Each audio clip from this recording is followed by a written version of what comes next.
Welcome to Studio 5. Singer Jon Reddick joins us. He's talking art and music.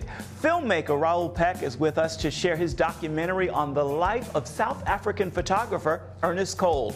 And 'tis the season. We're talking Giving Tuesday with actor Kristoffer Polaha. We also have this week's countdown of the top 5 stories in the world of uplifting entertainment. Here are the first 2. At number 5. 497, 498. 499, 500. Let's go heavy. Yeah, got it. Looking strong, Nick. A holiday film does good off-screen. Children in the Los Angeles community received a few surprises at an advanced screening of the holiday film Red One. Red One is gonna move. Evening, ladies. What are you so excited about? Of course, your boyfriend's here. Okay. Its star, Dwayne "The Rock" Johnson, made a surprise appearance. The children and their families are part of the Watts Empowerment Center.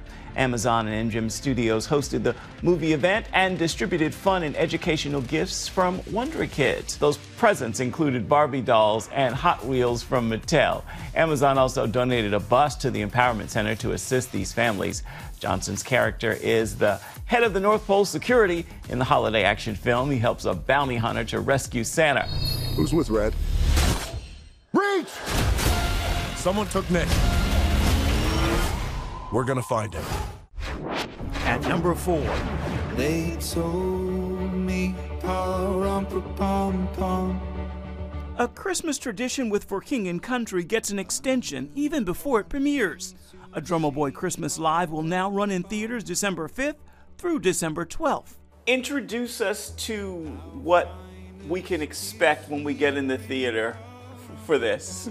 We took the Unsung Hero film crew, dropped them into the Toyota Center in Houston, Texas, December 19th last year, and we captured a cinematic, sonic, visual version of the show, a live concert. The remaining 3 stories in our countdown are coming up. Let's turn now to Jon Reddick. He is a singer, songwriter, worship pastor, and a painter. His music and his art take on themes of hope and redemption. Praying God come and turn this thing around. God turn it around. Now, of course, I think what probably introduced many people to you is God Turn It Around. And that song was birthed out of a conversation with your dad. Yeah, actually, we were on the phone. My dad and I, we don't talk that much. I mean, we didn't talk a lot, like for a long time. And so usually it's a 5-minute conversation. This time we were on the phone for like an hour or so. And really I was sharing things, we were both sharing things that had happened to us in our childhood and some really hard things, you know, and he's on the other line just kind of shocked and hurt at the same time, knowing the things that I had walked through as a kid. And me, on the other hand, I'm shocked because I didn't know that we had similar stories. And I just remember it was more of a healing moment, and that's when I just had these tears running down. I got off the phone with him, and just tears of joy, though. It's like, I can't believe that God allowed me to have that conversation. And I looked up at the ceiling, and I just really said, God, you really do turn things around. God turn it around. God turn it around. God turn it around. So let's talk real quick about some other songs that you've done. Don't Fight Alone. Where did that come from? A couple of friends of mine and I, Stu G, who was a part of the group Delirious, one of the, I won't say original worship leaders, but of our time, you know. He had friends who were actually in Ukraine at the time that a lot of devastation was happening. And his heart and his brokenness in that moment, I won't forget it. And yeah. This is his promise, yeah, this is my hope. No matter what it looks like, I don't fight alone. One of my favorites, Keep Hope Alive. You keep hope alive because you are alive. Jesus, you are alive. There was something happened. There was some kind of riot or something, and our country was split in two.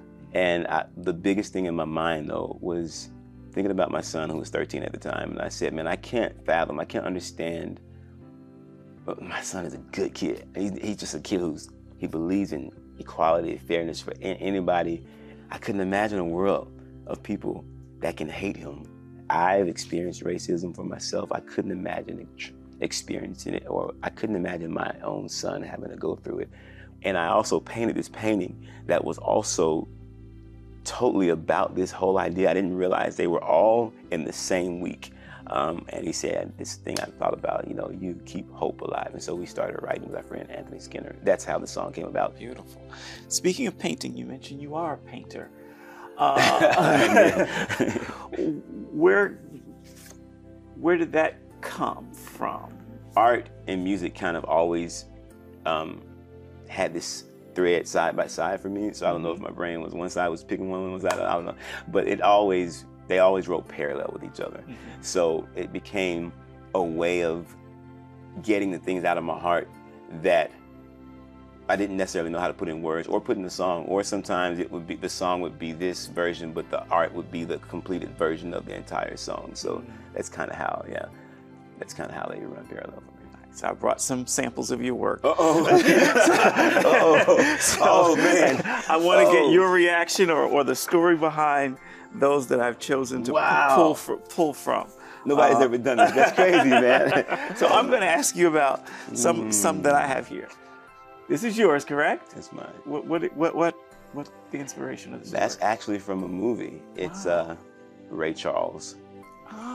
As a boy, after he saw his brother die, he watched his brother die, and he had sight, and then he started losing his sight. Shortly after his brother died, his mom looked at him and said, "Hey, you're losing your sight. This is what the doctors say. I'm going to help you, and I'm going to teach you, I'm going to carry you." And that's, I felt that was a monumental moment. I feel like Jesus does that for us in our lives, and that's where that painting comes from. That's my dad. I figured as much. Yeah.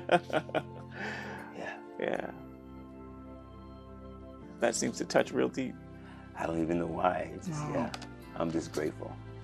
Yeah.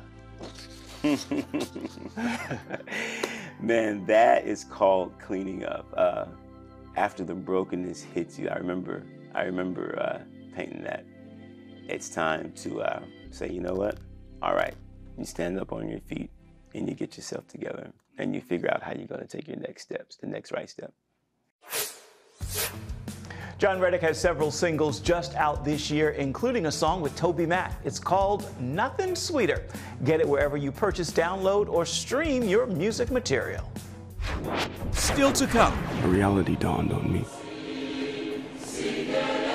In South Africa, I was afraid to be arrested. We explore the life of South African artist and activist Ernest Cole. Was there any one specific thing that made you go from this is an artist whose work I admire to this is a story that I want to tell? The moment where I know I have a film is when I can see the multiple layers, of that story. At number 3. Mary, your birth was a gift for your mother and I. It was a miracle. But in exchange, I made a promise. It's a Studio 5 first look at Mary, a biblical epic on the birth of Christ, streaming on Netflix December 6th. The prophecy speaks of the coming Messiah. What need have we of a Messiah? Let it be understood. I am your king.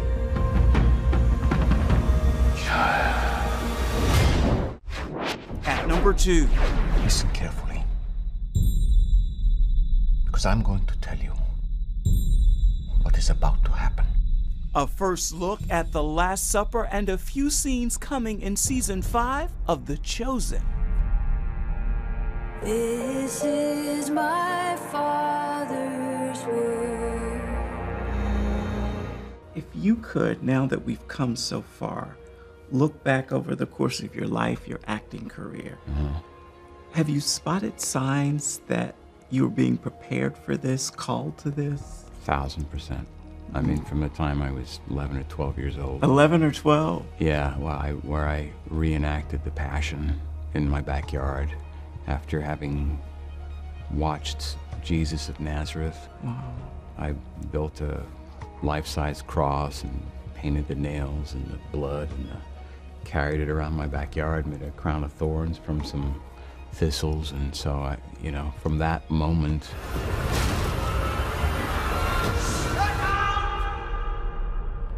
The hour is coming. So thank you for that, and I hope that you're back for 2 more seasons, but that is a wrap on season 5.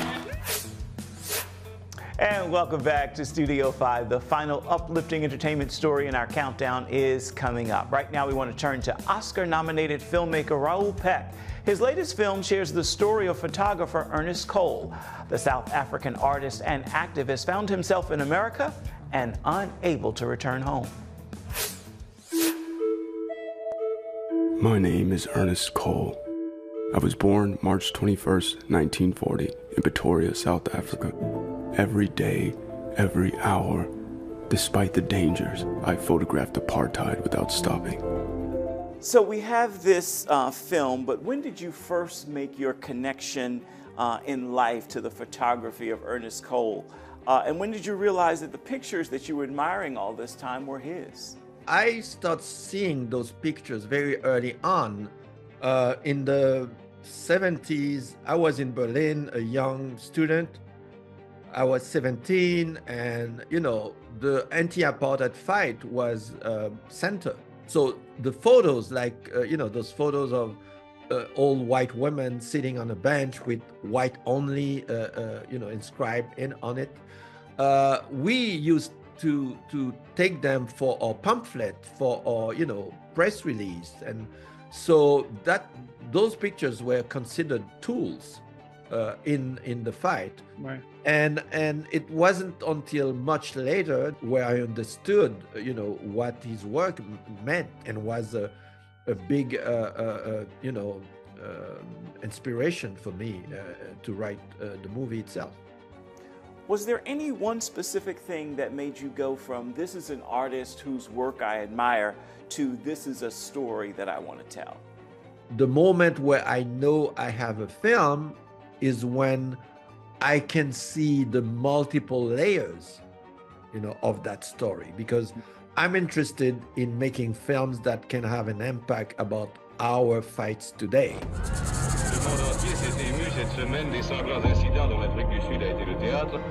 In their gaze, their gestures, I tried to find meaning. Yeah, and then he found similarities coming here to the States, both in New York City and in the American South. Exactly, because it's also a film about America. And he discovered, the world is not that free the way I thought it was, and he started seeing, similarities with the kind of racism he experienced in South Africa. I thought I discovered a new world, one of liberty and equality. In South Africa, I was afraid to be arrested. In the United States, I was afraid to be killed. And I think he actually said that he was more afraid here than when he was at home. He was actually afraid of losing his life. You are in so-called a democracy, you have rights, but then you arrive somewhere where you don't mean anything. That's a reality, and that's not very far away, by the way. Chronicling misery, injustice, and cruelty have become my everyday. There's this one line in the film that we hear from Cole quite a few times. It's striking me. It was like a stab in the heart, actually, every time I heard it. He says, I'm homesick, but I can't go home. And he's saying that repeatedly. Just your thoughts on hearing that and hearing those words from his mouth. I knew what it meant.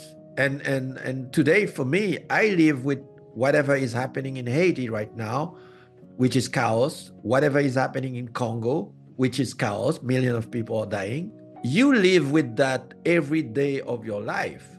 It's not something, I'm an immigrant or I'm something, and then you forget where you come from, or you forget you have friends, you have family most of the time. You have people who are arrested, people who died. So it's in your head every day. But exposing the truth had a price. It's called exile. In light of all that you've done now, looking back, who would you say Ernest Cole was? course, we meet him as a photographer, but who was he?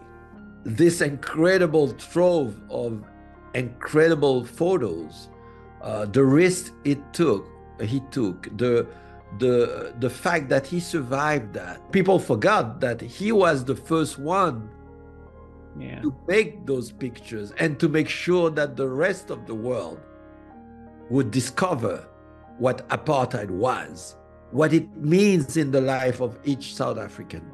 You know, he was the one to show that reality. But I never ceased photographing, even for a single moment. Ernest Cole, Lost and Found, is in theaters right now. As we head to take a break, we want to share this week's story in pictures. Here's your Studio 5 snapshot. Actor Timothée Chalamet is looking the part in these images from the biopic A Complete Unknown. Chalamet portrays legendary singer and songwriter Bob Dylan in the new film, scheduled for release Christmas Day. We've now learned Chalamet personally performs 40 of the folk hero turned rock star songs in the production. This early look at pictures from the film is this week's Studio 5 snapshot. Still ahead. I'm not going to Iceland.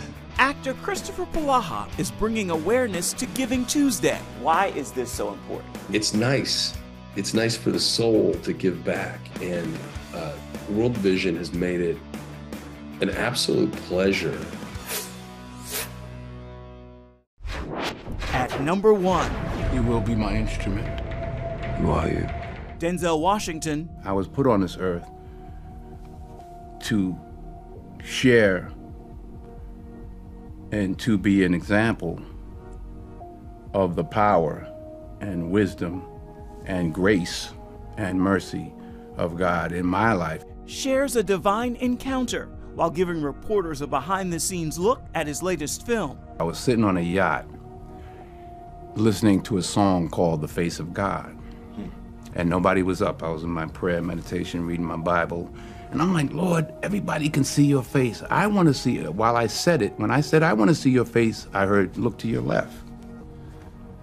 So I looked to my left, and I looked, and I picked up my phone, and I went, shh. And this is what I saw. Oh my God. So my life is not the movies I make. Oh my God. That's what I've been put here to do, or that's proof of the source of what I've been given to do on this earth, and it's not acting. And that wraps our countdown. Welcome back to Studio 5. Kristoffer Polaha stars in the upcoming Hallmark Christmas film, The Christmas Quest, and he's partnered with World Vision to raise awareness of Giving Tuesday. I'm not going to Iceland. Chase, there's going to be more to translate. I mean, there's 13 lads, which means 13 clues, counting down to Christmas Day. Well, good luck finding somebody else who can help. Now, I know we're here to talk about Giving Tuesday, but I want to begin with the Hallmark movie that you're in right now. Tell me more about it. The movie, which airs December 1st only on Hallmark Channel, is called The Christmas Quest, and it stars me and Lacey Chabert, the queen of holiday movies herself. And we actually got a chance to film it in Iceland, and it's a really fun, big adventure holiday movie that sort of, if you imagine National Treasure and Indiana Jones, and you stick it in a bag with a Hallmark Christmas film and you shake it all up, you're gonna get The Christmas Quest. Do you like doing holiday films? You know what, I absolutely love. I started doing them, my first one was in 2016, and I've been privileged enough, blessed enough to be able to do one a year since then. And it's such a special way to be a part of people's holiday traditions. Stephanie? Thank you. I mean, I'd say you have no idea how much this means to me, but I think you might be the one person on earth who actually does. You're welcome. So let's talk now about Giving Tuesday. Why is this so important? Well, World Vision they have a Giving Tuesday challenge, and they're halfway to meeting their $4 million goal. And I think in a season of so much consumption, it's nice. It's nice for the soul to give back. And World Vision has made it an absolute pleasure to give. When you go to the catalog through worldvision.org, you can find their catalog, and they've got all these different ways that when you donate, you can in exchange get a gift. So for example, the Further Together wax string bracelet by me, my wife and I designed these bracelets. They're handmade by craftspeople in India. And it's just this beautiful way to donate. And why have you chosen to partner with World Vision? You know, World Vision has been doing amazing deeds around the world for 75 years. There's a ton of accountability. For example, in 2023, 89% of World Vision's total operating costs and expenses were used for programs that benefit children and families and communities in need. I just think it's an incredible, they're first responders when there's a world crisis, like the Sudan refugee crisis right now. World Vision is there helping. When Hurricane Helena hit the Southeast, World Vision rushed in.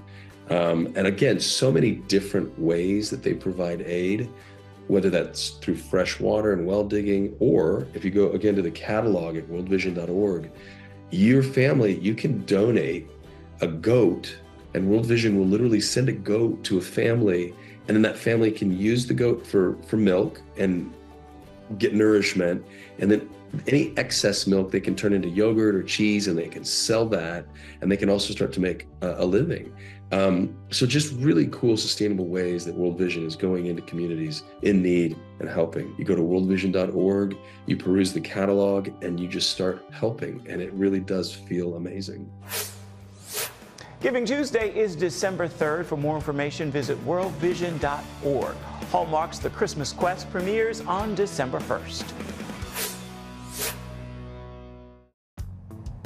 Welcome back to Studio 5. As you know, music helps us to bring you this show each and every week, and this week's soundtrack comes from Jon Batiste. Take a listen, and you'll hear why his take on Beethoven's Für Elise is what's playing in my ear this week. He calls it Für Elise Batiste.